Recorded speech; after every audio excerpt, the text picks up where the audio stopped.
আসসালামু আলাইকুম। আজকে আসছি আমাদের সিয়াম স্মার্ট কুকারের একটি রান্নার রিভিউ নিয়ে। তা আপনাদেরকে দেখাবো, এটা কিন্তু একটা রান্নাঘর। এর পাশে দেখেন গ্যাসের চুলা আছে। তো এই রান্নাঘরে কিন্তু এই চুলাটা চালানো হচ্ছে এবং ফিট করা হয়েছে। দেখেন, আমরা এখানে কিছুক্ষণ আগে খুব দ্রুত কিন্তু এই রাইস কুকারে এই চুলায় এই ভাতটা সম্পূর্ণ হয়ে গেছে। দেখেন ভাতটা কিন্তু হয়ে গেছে, ভাত চড়াই দিছিল। এবং আমার মনে হয় টাইম যদি আমি আপনাকে বলি তা 5 মিনিট টিনিট হবে, 5-7 মিনিটের ভিতরে কিন্তু আমাদের ভাত এখনো সম্পূর্ণ হয়নি, তবে অনেকখানি হয়ে গেছে।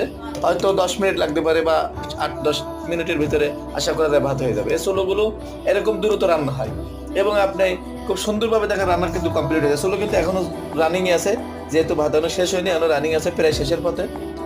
8-10 মিনিটের ভিতরে আলহামদুলিল্লাহ আমাদের ভাত হয়ে গেছে। এইভাবে কিন্তু আপনারা খুব সহজে একদম দ্রুত স্মার্ট ভাবে রান্না করতে পারবেন আমাদের এই চুলাগুলো। এবং এই চুলাগুলো বিদ্যুৎ সাশ্রয়ী, বিদ্যুৎ খরচও কম। আপনাদের প্রয়োজনে